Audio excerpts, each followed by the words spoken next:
कोलकाता के आरजीकर हॉस्पिटल में 31 साल की ट्रेनी डॉक्टर के साथ जो हेनस क्राइम हुआ उसने पूरे देश की आत्मा को झकझोर दिया है। वेस्ट बंगाल सहित देश के कई इलाकों में प्रोटेस्ट देखने को मिले। डॉक्टर्स ने स्ट्राइक की, प्रोटेस्टर्स के ऊपर कई गुंडे बदमाशों ने हमला किया और अस्पताल में तोड़फोड़ देखने को मिली। पुलिस ने अभी तक 25 लोगों को गिरफ्तार किया।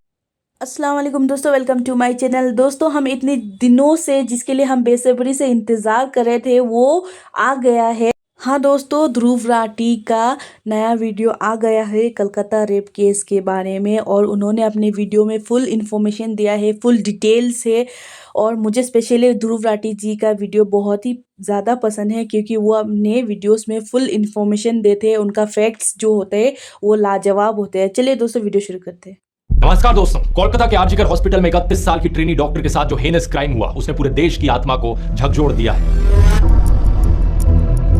वेस्ट बंगाल सहित देश के कई इलाकों में प्रोटेस्ट देखने को मिले। डॉक्टर्स ने स्ट्राइक की, प्रोटेस्टर्स के ऊपर कई गुंडे बदमाशों ने हमला किया और अस्पताल में तोड़फोड़ देखने को मिली। पुलिस ने अभी तक 25 लोगों को गिरफ्तार किया है। सबसे ज्यादा सवाल यहां पर उठ रहे हैं ममता बनर्जी के खिलाफ, जो कि सिर्फ वेस्ट बंगाल की चीफ मिनिस्टर ही नहीं बल्कि वेस्ट बंगाल की होम मिनिस्टर और हेल्थ मिनिस्टर भी हैं। एक अजीब बात यह देखने को मिली कि इन्होंने एक प्रोटेस्ट रैली भी निकाली इस इंसिडेंट के बाद, लेकिन सवाल यह कि किसके खिलाफ कोई समझ नहीं पाया। इस घटना का मुख्य आरोपी है संजय रॉय, जो कि वेस्ट बंगाल पुलिस में एक सिविक वॉलंटियर था। पास्ट में इसकी 3 शादी टूट चुकी थी डोमेस्टिक वायलेंस के चलते। पहला सवाल यह कि किस तरीके के आदमी को रिक्रूट किया गया यहां पर सिविक वॉलंटियर बनने के लिए। इसकी डोमेस्टिक वायलेंस की हिस्ट्री को देखकर इसके खिलाफ तो पहले ही पुलिस एक्शन लिया जाना चाहिए था। सीसीटीवी फुटेज, इसके ब्लूटूथ डिवाइस और डीएनए सैंपल्स के आधार पर पुलिस ने इसे गिरफ्तार किया। इसने अपना गुनाह कबूल भी कर लिया है। लेकिन दूसरा सवाल यह, हॉस्पिटल में इसके पास सभी डिपार्टमेंट्स का एक्सेस कैसे था? घटना के कुछ दिन बाद इस केस को सीबीआई को ट्रांसफर करने की डिमांड उठी। सीएम ममता बनर्जी ने इसे भी श्रग ऑफ करने की कोशिश करी, ये कहते हुए कि मुझे तो इससे कोई समस्या नहीं है। अगर अगले कुछ दिनों में पुलिस कुछ नहीं कर पाई तो वो खुद ही इस केस को सीबीआई को ट्रांसफर करने वाली है। कोलकाता हाईकोर्ट ने पुलिस की विश्वसनीयता की कमी जैसे कारणों का हवाला देते हुए मामले को सीबीआई को सौंपने का आदेश दिया। साथ ही साथ हाईकोर्ट ने यह भी याद दिलाया कि किसी केस के सीबीआई को सौंप दिए जाने की डिमांड दिखाती है कि स्टेट पुलिस में लोगों का भरोसा नहीं रहा है और ये होम मिनिस्टर और चीफ मिनिस्टर ममता बनर्जी का एक फेलियर है। यहां आता है हमारा तीसरा सवाल, आखिर किस तरह संदीप घोष जैसा आदमी आरजीकर मेडिकल कॉलेज का प्रिंसिपल बना हुआ था? इस पर आरोप है कि ये बहुत ही करप्ट इंसान रहा है। अलेजिडली इसने माफिया की तरह इस मेडिकल कॉलेज को चलाया, लेकिन बार बार इसका ट्रांसफर रुक जाता था। अंदेशा है कि इनके टीएमसी के करीबी होने की वजह से था। इस केस में भी इन पर संगीन आरोप लगे कि कैसे इन्होंने मामले को दबाने की कोशिश करी, इसे एक आत्महत्या दिखाने की कोशिश करी। विक्टिम के पेरेंट्स को कई घंटों तक विक्टिम की बॉडी नहीं दिखाई गई। एफआईआर लिखने में भी देरी हुई और इन्हें जब वहां से हटाया गया उसके बाद भी इन्हें कैलकाटा नेशनल कॉलेज का प्रिंसिपल बना दिया गया। मतलब जो आदमी किसी एक जगह पर होने के लायक नहीं है तो उसे दूसरी जगह ट्रांसफर करने का क्या सेंस बनता है? कैलकाटा हाईकोर्ट ने इसी नॉनसेंस को पॉइंट आउट करते हुए संदीप घोष को एक्सटेंडेड लीव ऑफ एब्सेंस पर भेज दिया। संदीप पर लगे हुए करप्शन चार्जेस की जांच करने के लिए वेस्ट बंगाल सरकार ने एक एसआईटी बनाई है, जिसे 1 महीने में अपनी रिपोर्ट सबमिट करने को कहा गया है। सीबीआई इस पर्टिकुलर केस में उन्हें अब तक 4 बार इंटरोगेट कर चुकी है। देश भर में जब लोगों ने इस केस पर आवाज उठाई तो वर्क प्लेसेस में औरतों की सेफ्टी के लिए वेस्ट बंगाल सरकार ने कुछ इनिशिएटिव्स अनाउंस किए। सुप्रीम कोर्ट ने मामले की सुओ मोटो कॉग्निसेंस ली, कुछ स्ट्रॉन्ग स्टेटमेंट्स दी, जैसे कि संविधान में दी गई इक्वालिटी क्या ही है अगर औरतें अपने वर्क प्लेस में भी सेफ ना हो और उन्हें बेसिक इक्वालिटी डिनाई की जाए। ग्राउंड लेवल चेंजेस आने के लिए देश अब एक और रेप होने का इंतजार नहीं कर सकता। कुछ दिन पहले दोस्तों मैंने इस केस के ऊपर एक पोस्ट लिखी थी और आपसे कहा था उम्मीद है आप लोगों का इंटरेस्ट लूज ना हो जाए इस इशू में। जब तक मेरा ये वीडियो रिलीज होगा शायद आउटरीच खत्म हो चुकी होगी, शायद प्रोटेस्ट रुक चुके होंगे, लेकिन क्या देश में हो रहे हर रोज के करीब 80 रेप केसेस रुक गए होंगे? बिल्कुल भी नहीं। कोलकाता की खबर के बाद आई उत्तराखंड से यह खबर, एक नर्स के साथ भी ऐसा ही हादसा हुआ। इस केस में बस ड्राइवर और बस कंडक्टर शामिल थे। बेंगलुरु में 21 साल की कॉलेज स्टूडेंट पार्टी से घर जा रही थी और उसके साथ भी यह देखने को मिला। महाराष्ट्र के बदलापुर इलाके में एक स्कूल के क्लीनिंग स्टाफ द्वारा 3 और 4 साल की 2 छोटी लड़कियों का सेक्सुअल अब्यूज किए जाने की खबर आई। सैकड़ों एजिटेटेड पेरेंट्स ने रेलवे स्टेशन पर ब्लॉकेड किया। इन सारी खबरों को देखकर आपको लगे कि पिछले 8-10 दिनों में कुछ ज्यादा ही रेप्स होने लगे हैं पूरे देश भर में, लेकिन यह बात सच नहीं है। रेप्स हर रोज हो रहे हैं लेकिन रिपोर्टिंग हर रोज नहीं हो रही। आउटरीच और प्रोटेस्ट हर रोज नहीं हो रहे। देश में लार्ज स्केल प्रोटेस्ट सबसे पहले शायद 2012 में हुए थे निर्भया केस के बाद, फिर 2019 में जब हैदराबाद में 26 साल की एक वेटनरी डॉक्टर का रेप और मर्डर हुआ, फिर 2020 में लोगों ने आउटरीच की हाथरस केस को लेकर, जहां 19 साल की दलित लड़की के साथ यही हुआ, और अब 2024 में कोलकाता में यह केस हुआ। पिछले 12 सालों में 4 बार आउटरीच और प्रोटेस्ट। शायद मैं कुछ 2-3 केसेस भूल रहा हूंगा, लेकिन मोटे मोटे तौर पर 7-8 बार से ज्यादा आउटरीच और प्रोटेस्ट हमें देखने को नहीं मिला है। और ऐसा नहीं है कि आउटरीच करने में कुछ गलत हो, कुछ भी ऐसा सुनकर आउटरीच महसूस करना एक नेचुरल इमोशन है। प्रोटेस्ट करना भी हमारे जिंदा होने की निशानी है, लेकिन हालातों में कुछ तो सुधार होना चाहिए। 2012 से लेकर हम अब तक देखें तो हो इसका उल्टा ही रहा। 2012 के आसपास एक साल में 25,000 ऐसे केस रिपोर्ट होते थे, जबकि एनसीआरबी के लेटेस्ट फिगर्स के अनुसार 2022 में 31,000 ऐसे केस रिपोर्ट हुए, यानी कि हर दिन के 85 रेप केसेस। अगर हम बढ़ती हुई पॉपुलेशन के साथ साथ प्रोपोर्शन भी देखें तो उसमें भी हमें उछाल देखने को मिलता है। तब से लेकर अब तक देश की पॉपुलेशन बढ़ी है करीब 1.14 टाइम्स, लेकिन रेप केसेस बढ़े हैं करीबन 1.25 टाइम्स। इसका मतलब साफ है, सिचुएशन बदतर होती जा रही है। जो रेप के रूट कॉजेज हैं वो ना केवल बने हुए हैं बल्कि बढ़ते जा रहे हैं। इस वजह से मुझे एब्सर्डिटी महसूस होती होती है। एक हफ्ते प्रोटेस्ट हो ये ठीक है, लेकिन साल के बाकी दिनों ऐसा बिहेव करना जैसे कि सब चंगा सी, ये एब्सर्ड है। क्या होना चाहिए सिचुएशन में सुधार के लिए? क्या आप लोग इस अनकंफर्टेबल डिस्कशन के लिए तैयार हैं? ये डिस्कशन इसलिए अनकंफर्टेबल होगा क्योंकि शायद आप देखेंगे कि आप में से बहुत से लोग किसी न किसी तरह इनडायरेक्टली इस प्रॉब्लम का हिस्सा है। क्या आप इसे एक्नॉलेज करेंगे? मुझे नहीं पता, क्योंकि वीरदास ने बस इतना ही कहा था कि हम टू इंडिया में जी रहे हैं। एक तरफ हमारे देश में औरतों की पूजा करी जाती है और दूसरी तरफ उनके साथ ऐसे हीनस क्राइम्स होते हैं। बात गलत तो नहीं थी, लेकिन लोगों को बुरा लग गया। इसी तरह निर्भया केस के बाद लेस्ली एडविन की एक डॉक्यूमेंट्री आई थी, इंडियाज डॉटर। ये इतनी पावरफुल और थॉट प्रोवोकिंग डॉक्यूमेंट्री थी कि देश के हर एक स्कूल में इसे 10th क्लास के बच्चों को दिखाया जाना चाहिए था। लेकिन हमारे देश में लोग अनकंफर्टेबल हुए और इस डॉक्यूमेंट्री पर बैन लगा दिया गया। कहा गया कि इससे इंडिया की इंटरनेशनल इमेज खराब होगी। आज की डिस्कशन के बाद भी आपको इसी तरीके से अनकंफर्टेबल लग सकता है, लेकिन अगर आप जेन्युइनली कंसर्न्ड हो इस मुद्दे को लेकर तो वीडियो को आखिर तक देखना और जो स्टेप्स हम डिस्कस करेंगे सॉल्यूशन के लिए, उस सॉल्यूशन का हिस्सा भी बनना।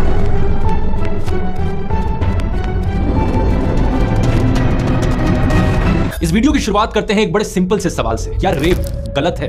आप लोग कहोगे कि क्या बेहुदा सा सवाल पूछ रहा हूं मैं। ऑब्वियसली रेप गलत चीज है, लेकिन जब हम अपने आसपास के सोसाइटल एटीट्यूड्स को देखते हैं तो कुछ और ही तस्वीर निकल कर आती है। हर कोई कहता तो है कि रेप गलत चीज है, लेकिन कंडीशंस अपनी अप्लाई करता है उसके साथ। जैसे कि नुपुर शर्मा का केस देख लो, बीजेपी की वो नेता जिन्होंने एक ही दिन में 3 अलग अलग टीवी चैनल्स पर प्रॉफिट मोहम्मद के बारे में कुछ ऑब्जेक्शनेबल चीजें कही। मैंने इसे क्रिटिसाइज करते हुए एक वीडियो भी बनाया था जिसमें बताया कि कैसे नुपुर की स्टेटमेंट्स पूरी तरीके से डेलिब्रेट और मैलिशियस थी। इस वजह से हमारे देश को अरब देशों के सामने शर्मिंदा भी होना पड़ा था। लेकिन क्या नुपुर की इस गलती की वजह से उन्हें रेप थ्रेट्स दिए जाना जायज हो जाता है? बिल्कुल भी नहीं। जाने उन्हें कितने सारे डेथ थ्रेट्स और रेप थ्रेट्स मिले जिनका एक सभ्य समाज में कोई जस्टिफिकेशन नहीं हो सकता। ऑड्री ट्रिश्के का केस देखिए, ये एक ट्रेंड हिस्टोरियन है। औरंगजेब पर इन्होंने काफी लिखा है। ऐसा नहीं है कि औरंगजेब को इन्होंने महान राजा कहा हो, लेकिन इनकी फाइंडिंग्स के हिसाब से औरंगजेब एक कॉम्प्लिकेटेड कैरेक्टर था जिसने एक तरफ हिंदू मंदिर तोड़े थे लेकिन कई बार हिंदू मंदिरों को बचाया भी था। अगर किसी को इनकी हिस्टोरिकल फाइंडिंग्स में कुछ गलत लगता हो तो इनके साथ आर्ग्यू कर सकता है, इनके खिलाफ एविडेंस दे सकता है, लेकिन नहीं, लोग क्या देते हैं? डेथ थ्रेट्स और रेप थ्रेट्स। इंदिरा जयसिंह का केस देख लीजिए, famous human rights lawyer, gender equality के लिए बहुत से लैंडमार्क केसेस में अपीयर हुई है। जब निर्भया के रेपिस्ट को फांसी की सजा मिलने वाली थी तो इन्होंने कैपिटल पनिशमेंट के खिलाफ बयान दिया। कॉन्टेक्स्ट के लिए बता दूं, दुनिया के 112 देशों में डेथ पेनल्टी को खत्म किया जा चुका है। फिर भी शायद ये आर्ग्यू किया जा सकता है कि इंदिरा जयसिंह का बयान इल टाइम्ड था, रॉन्गली वर्डेड था,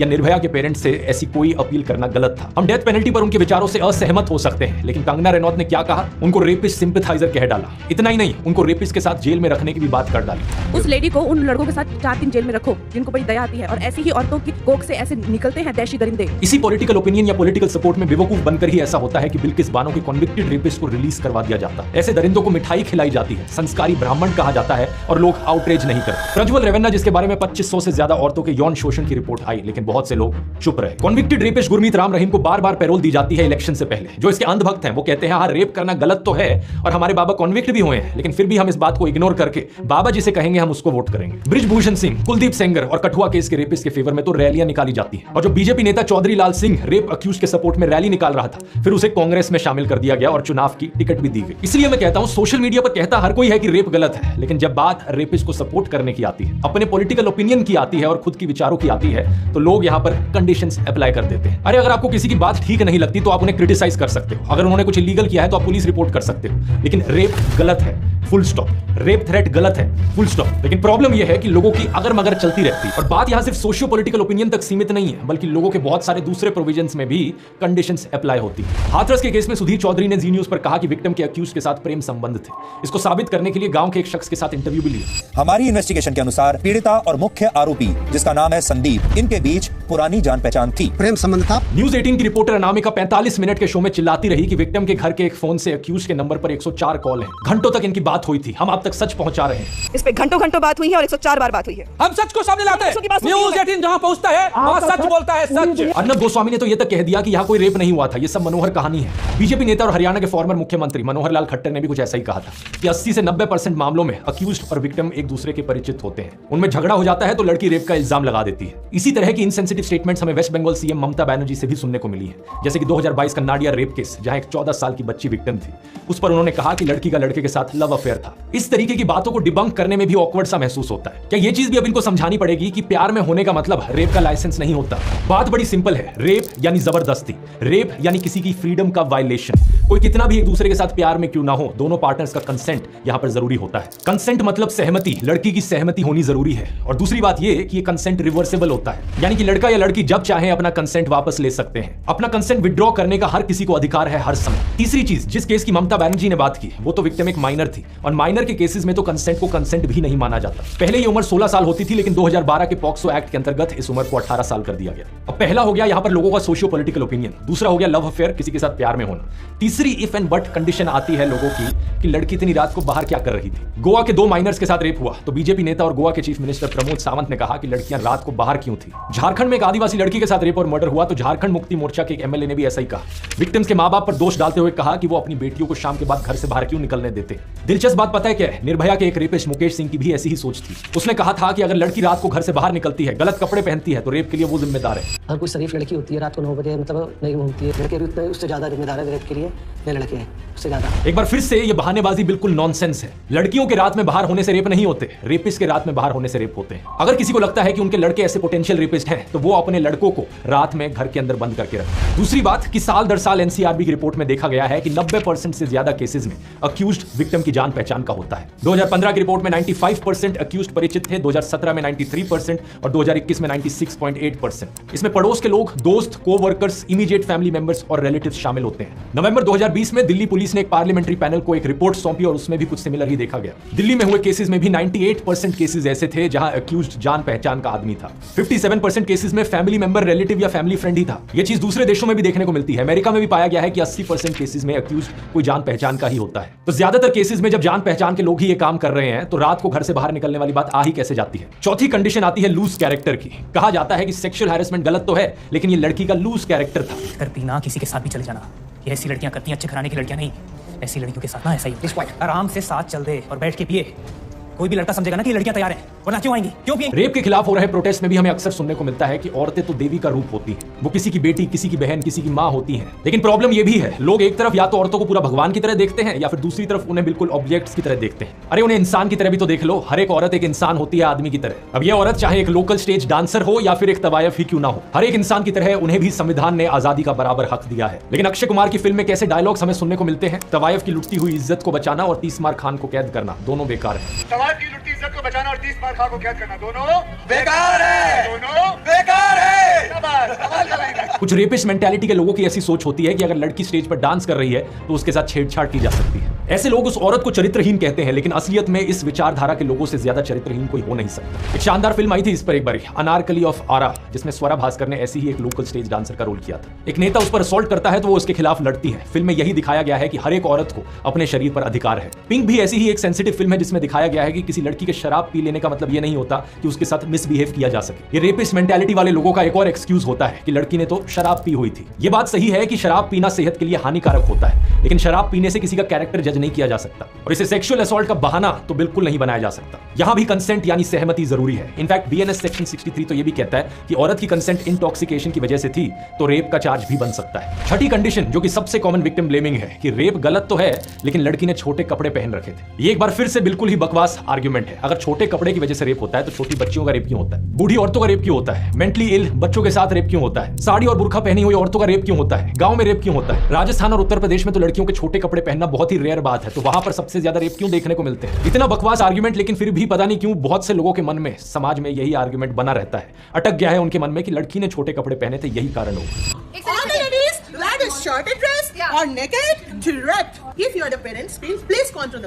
बॉम्बे हाई कोर्ट में तक एक आदमी ने एक बार कहा था कि छोटे कपड़ों की वजह से रेप होता है। कोड़ी कोर्ट, सेशन कोर्ट्स में तो एक जज ने कह दिया था कि फोटो में कंप्लेन करने वाली ने भड़काऊ कपड़े पहने हुए थे, इसलिए अक्यूज के खिलाफ प्राइमा फेसी सेक्सुअल हैरेसमेंट का सेक्शन नहीं लगेगा। बीजेपी नेता सीसी पाटिल ने भी ऐसा ही कुछ बयान दिया था, जो बाद में असेंबली में पॉन देखते हुए पकड़े गए थे। बीजेपी एमएलए रेणुकाचार्य और राजकोट में बीजेपी मेयर रक्षा बोरिया भी ऐसे बयान दे चुके हैं। एक एनजीओ अक्षरा सेंटर ने 8 शहरों में सर्वे किया, करीबन 3000 आदमी और 3000 औरतों का सर्वे किया जो 15 से 29 साल की उम्र के बीच के थे। इनमें से 54.8% लड़कों ने कहा कि रिवीलिंग कपड़े पहनने की वजह से रेप या सेक्सुअल हैरेसमेंट होती है। और कमाल की बात तो देखिए, 39.2% फीमेल्स का भी यही मानना था, यानी औरतें खुद इस गलत सोच का शिकार है। इस सोच के पीछे जिम्मेदार है एक बड़ा पॉपुलर परसेप्शन, जो लोगों का मानना है कि रेप का कारण होता है सेक्सुअल अर्ज। कुछ दिन पहले एक फिल्म आई थी महाराजा, फिल्म अच्छी थी लेकिन उसमें भी रेप का यही इनकरेक्ट रिप्रेजेंटेशन दिखा रखा था। बहुत सी पुरानी हिंदी फिल्मों में जहां रेप को एक शैलो प्लॉट डिवाइस की तरह इस्तेमाल किया जाता है, जहां प्रेम चोपड़ा, शक्ति कपूर और रंजीत ने रेपिस्ट के किरदार निभाए हैं, वहां भी रेपिस्ट को इसी तरीके से पोर्ट्रे किया गया। जानी दुश्मन की इस पुरानी फिल्म ने तो सारी हदें पार कर दी थी। अक्षय कुमार का कैरेक्टर इस फिल्म में लड़की को अपने मोलेस्टर्स को माफ करने को कहता है, यह कहकर कि तुम्हारी जैसी खूबसूरत लड़की को देखकर तो मरे हुए आदमी का भी दिल धड़क उठे। तुम्हारी जैसी खूबसूरत लड़की को देखकर मरे हुए आदमी का भी दिल धड़क उठे। फिर तो ये जीते जागते नौजवान है, इनका क्या हाल होगा? लेकिन सच बात क्या है दोस्तों कि सेक्सुअल अर्ज का रेप से कोई कनेक्शन नहीं है, इसलिए इसे जवानी का जोश कहकर जस्टिफाई करना बंद कर दो। ऐसा नहीं है कि जो लोग रेप नहीं करते उनमें अर्ज नहीं होती, और रेपिस्ट में इतनी अर्ज होती है कि वो अनकंट्रोलेबल हो जाती है। ये बिल्कुल बकवास बात है। बहुत बार रेपिस्ट के पास कोई कंसेंटिंग पार्टनर भी होता है, वो शादीशुदा होते हैं। पॉल गेबार्ड की इस रिसर्च में और कई सारे सर्वेज में यही चीज बार बार बताई गई है। असलियत में रेप के पीछे 3 कारण होते हैं और रेपिस्ट को 3 कैटेगरीज में डिवाइड किया जाता है। पहले है पावर रेपिस्ट, जो सेल्फ वर्थ इश्यूज से पीड़ित होते हैं, इस एक्ट के थ्रू वो एक पावर फील करना चाहते हैं। दूसरे एंगर रेपिस्ट, जिनमें गुस्सा होता है, ये लोग बहुत अब्यूजिव होते हैं और गालियां देते हैं, और विक्टिम अगर रेजिस्ट भी ना करे तब भी वायलेंट हो जाते हैं। इस कैटेगरी के रेपिस्ट अक्सर जान से भी मार देते हैं विक्टिम को। तीसरी टाइप है सैडिस्टिक रेपिस्ट। सैडिज्म का मतलब है दूसरों के फिजिकल और मेंटल वायलेंस में खुशी मिलना, खुद प्लेजर उठाना दूसरों को नीचे गिरता हुआ देखकर या उनके खिलाफ अत्याचार होते हुए देखकर। ऐसे रेपिस्ट अक्सर विक्टिम्स को लंबे समय तक टॉर्चर करते रहते हैं। लेकिन एक सवाल यहां पर यह उठेगा कि ये कंट्रोल करने की जो इविल डिजायर है, ये गुस्सा और या सैडिज्म जो है, ये आता कहां से है? कई बार डिस्कशंस में देखा जाता है कि अपना गुस्सा जाहिर करने के लिए लोग रेपिस्ट को मेंटली इल या दिमागी रूप से बीमार कह देते हैं। ऐसा कंपैरिजन करना गलत है, क्योंकि हम मेंटल इलनेस को स्टिग्मेटाइज कर रहे होते हैं। कुछ रेपिस्ट की मेंटल इलनेस की हिस्ट्री जरूर हो सकती है, लेकिन ऐसा नहीं है कि सभी रेपिस्ट मेंटली इल होते हैं। ये लोग सिंपली दरिंदे होते हैं, इन्हें आप शैतान, हैवान, ईवल कुछ भी कह सकते हो। लेकिन अगला सवाल आपके मन में आएगा कि कुछ लोग ऐसे क्यों बनते हैं? इसके पीछे भी तो कुछ रूट कॉजेज होंगे ना। एक इस रिसर्च को देखिए, ये रिसर्च करी गई थी 269 ऑफेंडर्स पर, जिनमें रेपिस्ट शामिल थे। बहुत सारे कॉजेज आइडेंटिफाई किए गए। उनके बचपन में उनके साथ हुआ चाइल्ड अब्यूज, 10 साल की उम्र से पहले ही पोर्नोग्राफी का exposure, physical abuse, parental violence, emotional abuse, animals के प्रति क्रूअल्टी दिखाना, बचपन में ही वायलेंट फिल्में या फिर मीडिया का एक्सपोजर होना, पेरेंट्स से दूर हटकर रहने वाला या एंजाइटी से भरा हुआ रिलेशन। इन कॉजेज को स्टडी करना इसलिए जरूरी है ताकि समाज में और नए रेपिस्ट को बनने से रोका जा सके। अब ऐसे कारणों से किसी व्यक्ति की ऐसी पर्सनैलिटी तो बन गई कि उसमें डोमिनेट करने का इविल डिजायर, गुस्सा या सैडिज्म भरा हो। लेकिन अमेरिका में हम जिन मास शूटिंग्स के बारे में सुनते हैं, उनमें भी एंगर एक कॉमन फैक्टर है। कुछ लोगों में ऐसा डीप सीटेड एंगर डिप्रेशन का रूप ले लेता है। तो ऐसे में सवाल आता है कि रेपिस्ट के केस में ये डोमिनेट करने की जो इविल डिजायर है, गुस्सा है या सैडिज्म है, ये रेप के थ्रू ही क्यों निकल कर आता है? इसका सही जवाब है रेप कल्चर। दुनिया भर में इस शब्द का इस्तेमाल होता है उस मास मीडिया, उन सोसाइटल एटीट्यूड्स और ट्रेडिशंस को डिनोट करने के लिए जो रेप को ट्रिवियलाइज या नॉर्मलाइज करते हैं। जैसे कि कमबख्त इश्क फिल्म में करीना कपूर कहती हैं कि तुम क्या मेरा मुंह बंद कराओगे, तो अक्षय कुमार का किरदार उन्हें जबरदस्ती किस कर लेता है। ये सब कॉमेडी के नाम पर होता है। ऐसी ही so called comedy Kabir Singh film में भी देखी जाती है, जहां पर लीड कैरेक्टर एक लड़की को नाइफ पॉइंट पर रखकर मोलेस्ट करता है। लुइस सीके, जॉर्ज कार्लिन और नॉम मैकडोनल्ड जैसे कई सारे famous stand up comedians rape के बारे में ऐसे जोक्स करते हुए देखे गए। और इंडियन स्टैंड अप कॉमेडी में भी गालियों की भरमार है। ना केवल मेल बल्कि फीमेल स्टैंड अप कॉमेडियंस भी ऐसी मां बहन की गालियां देती हैं जो सेक्सुअल वायलेंस को नॉर्मलाइज करती हैं। दोस्तों के साथ कैजुअल कन्वर्सेशंस में भी कई सारे लोग ऐसी गालियों का इस्तेमाल करते हैं जो कि आम बात बन गई है। कुछ लोग ये गुस्से में करते हैं तो कुछ लोग मजाक में करते हैं, लेकिन ये सब करने से रेप कल्चर नॉर्मलाइज होता है। इसी को ही कहते हैं रेप की नॉर्मलाइजेशन, जहां आपको रेप जोक्स पर हंसी आती है, रेप वीडियो देखने में या रेप थ्रेट्स देने में गिल्टी महसूस नहीं होता। साइकोलॉजिस्ट मधुमिता पांडे ने तिहाड़ जेल में बंद 122 कन्विक्टेड रेपिस्ट और साथ ही 65 कन्विक्टेड मर्डरर्स से बात की। उन्होंने एक साफ अंतर देखा मर्डरर्स और रेपिस्ट में। ज्यादातर मर्डरर्स को खून करने वालों को अपने किए हुए पर रिग्रेट था, अफसोस था। उन्हें यह भी एहसास था कि उनकी एक्शंस की वजह से कैसे दूसरों की जिंदगियां तबाह हो गई। लेकिन दूसरी तरफ ज्यादातर रेपिस्ट को अपने किए हुए पर कोई रिग्रेट नहीं था। इसलिए हमें समाज में यह देखने को मिलता है कि बहुत से रेप अक्यूज लोग रिपीट ऑफेंडर्स होते हैं, क्योंकि एक बार उन्होंने गलत किया तो उन्हें लगता ही नहीं कि उन्होंने कुछ गलत किया है। और सवाल यहां पर यह है कि उन्हें रिग्रेट क्यों नहीं होता। मधुमिता ने उन्हें 2 क्वेश्चनर्स दिए और सामने आया कि उनके औरतों के बारे में बहुत ही रिग्रेसिव व्यूज थे। और ये इकलौती ऐसी रिसर्च नहीं है, बहुत सारी पहले भी ऐसी रिसर्च करी गई है। सुजैन ब्राउन मिलर ने अपनी 1975 की किताब against our will men women and rape में यही बात बताई थी कि रेप एक इंटिमिडेशन का कॉन्शियस प्रोसेस है। सुजैन के अलावा रिचर्ड जॉनसन, डैनियला कुज़्मैनो, रेबेका विंसेंट जैसे बहुत से रिसर्चर्स की यही फाइंडिंग्स रही हैं। इस सब के ऊपर बात आती है टॉक्सिक मैस्कुलिनिटी और पेट्रियार्कल कल्चर की, जहां औरत को एक आजाद इंसान के बजाय एक इंफीरियर सब ह्यूमन की तरह देखा जाता है। उसके ऊपर ना जाने कितनी रिस्ट्रिक्शंस लगाई जाती हैं कि ये मत पहनो, बाहर मत जाओ, ज्यादा खुलकर मत हंसो। एक औरत को अक्सर एक ऑब्जेक्ट की तरह भी देखा जाता है। रणबीर कपूर की एक क्रिंज वर्दी ad, score more with Axe blast, वही मानसिकता दर्शाती है कि लड़कियां तो एक ऑब्जेक्ट है। करीना कपूर का ये गाना तंदूरी मुर्गी हूं यार, गटका ले मुझे अल्कोहल से, आप पटा ले मुझे मिस्ड कॉल से। बादशाह का गाना मैं वो हूं जिसके बारे में चेतावनी देती होगी तेरी मां। यानी आप ऐसे असॉल्टर्स को ग्लैमराइज कर रहे हो, टॉक्सिक मैस्कुलिनिटी को स्टाइलाइज करके दिखाया जा रहा है फिल्मों में और गानों में। वर्जिन बीवी चाहिए, खुद बैंकॉक के खिलाड़ी हैं। 6 लड़कियों के बीच में एक लड़का स्टड है और 6 लड़कों के बीच में एक लड़की स्लट है। और फिर ये सिंगर्स कहते हैं कि इनके घर पे तो फीमेल फैमिली मेंबर्स होते हैं, इनका म्यूजिक हमेशा एक रिस्पांसिबिलिटी और रिस्पेक्ट की जगह से आता है। सिंगर हनी सिंह ने भी बहुत आउटरीच दिखाई इस कोलकाता केस को लेकर, लेकिन वो अपने गानों में क्या लिखते हैं?